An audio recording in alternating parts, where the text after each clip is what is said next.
ನಿಮ್ಮ ಮನೆಯಲ್ಲಿ ಹಿರಿಯರ ಅಜ್ಜಿ ಇದ್ದರೆ, ನಿಮ್ಗೆ ಅನುಭವ ಇರುತ್ತೆ, ಮನೆಯಲ್ಲಿ ಅಜ್ಜಿ ಇದ್ದರೆ, ಮಕ್ಕಳು ಪುಣ್ಯವಂತರು ಅಜ್ಜ ಅಜ್ಜಿ ಇದ್ದರೆ ಮನೇಲಿ ಆ ಸಂಸ್ಕೃತಿ ಕೊಡೋದು.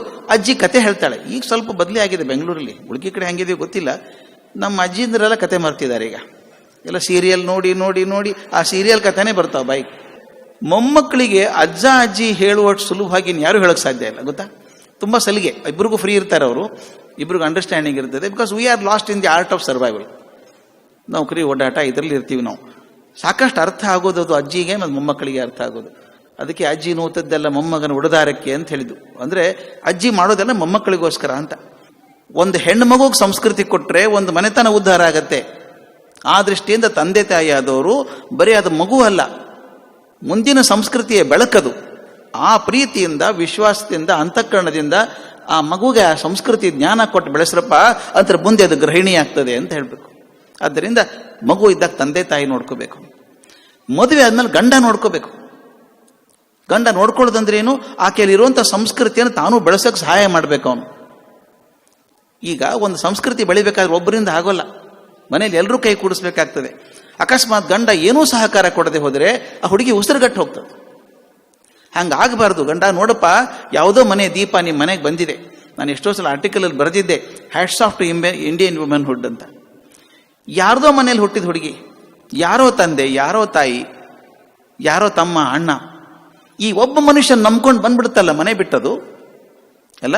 ಒಬ್ಬ ಗಂಡಿನ ನಂಬ್ಕೊಂಡು ಆ ಇಡೀ ತನ್ನ ಮನೆತನದ ಪರಿಸರ ಬಿಟ್ಕೊಂಡು ಬಂದು ಈ ಮನೇಲಿ ಕೂತ್ಕೊಂಡ್ಬಿಡುತ್ತಲ್ಲ. ಮದುವೆ ಅದು ಸ್ವಲ್ಪ ದಿವಸ ಎಳಿತದೆ, ತವ್ರ ಮನೆ ಹೋಗ್ಬೇಕು ಹೋಗ್ಬೇಕು ಅನ್ಸುತ್ತೆ. ಒಂದು 5 ವರ್ಷ ಹೋಗ್ಲಿ, ಅಪ್ಪ ಫೋನ್ ಮಾಡಿದ್ರೆ ಅದೇ ಮಗು ಹೇಳುತ್ತೆ, ಅಪ್ಪ ಇಲ್ಲಿ ಬಹಳ ಕೆಲಸ ಇದೆ, ನನ್ನ ಮನೆ ಕೆಲಸ ಬಿಟ್ಟು ಬರೋಕ್ಕಾಗಲ್ಲ ಅಲ್ಲ. ಇದು ತನ್ನ ಮನೆ ಆಯ್ತು. ಅದು ಆ ತಾಯಿ ಮನೆ. ತಾಯಿ ಮನೆಗೆ ಹೋಗಲ್ಲ ಹೆಣ್ಮಕ್ಳು, ಇಲ್ಲ ತುಂಬ ಕೆಲಸ ಇದೆ, ಮಕ್ಕಳದೆಲ್ಲ ಸ್ಕೂಲೆಲ್ಲ ಇದೆ, ಹೋಗೋಕ್ಕಾಗಲ್ಲ. ಇದು ತನ್ನ ಮನೆ. Is it not emotional grafting? ಎಲ್ಲೋ ಬೆಳೆದಂಥ ಮಗು ಯಾವುದೋ ಮನೆಗೆ ಬಂದು ಅದು ತನ್ನ ಮನೆ ಅಂತ ನಂಬ್ಕೊಳ್ಳೋದಿದೆಯಲ್ಲ. This is possible only for a Indian woman. Is amazing capability. ಅದಕ್ಕೆ ಮನುಸ್ಮೃತಿನ ತಪ್ಪಾಗಿ ಭಾವಿಸ್ಬೇಕಾಗಿಲ್ಲ ನಾವು. ಮನು ಹೇಳೋದು ಕೇರ್ಫುಲ್ ಆಗಿ ನೋಡ್ಕೊಳ್ರಪ್ಪ, ಅದು ಅತ್ಯಂತ ಪ್ರೇಷಿಯಸ್. ಅದು ಮಕ್ಕಳಿಗೆ ಹೇಳ್ತಾನೆ, ನೋಡಪ್ಪ ಅಜ್ಜಿ ವಯಸ್ಸಾದಂತ ಬಿಡಬೇಡ. ನಿಮ್ಮ ಮನೆಯಲ್ಲಿ ಹಿರಿಯರ ಅಜ್ಜಿ ಇದ್ದರೆ, ನಿಮ್ಗೆ ಅನುಭವ ಇರುತ್ತೆ, ಮನೆಯಲ್ಲಿ ಅಜ್ಜಿ ಇದ್ದರೆ, ಮಕ್ಕಳು ಪುಣ್ಯವಂತರು ಅಜ್ಜ ಅಜ್ಜಿ ಇದ್ದರೆ ಮನೇಲಿ.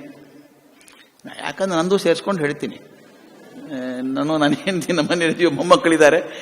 ಯಾಕೆ ಹೇಳ್ತೀವಿ ಅಂದರೆ, ಮೊಮ್ಮಕ್ಕಳಿಗೆ ಅಜ್ಜ ಅಜ್ಜಿ ಹೇಳುವಷ್ಟು ಸುಲಭವಾಗಿ ಯಾರು ಹೇಳೋಕ್ಕೆ ಸಾಧ್ಯ ಇಲ್ಲ, ಗೊತ್ತಾ?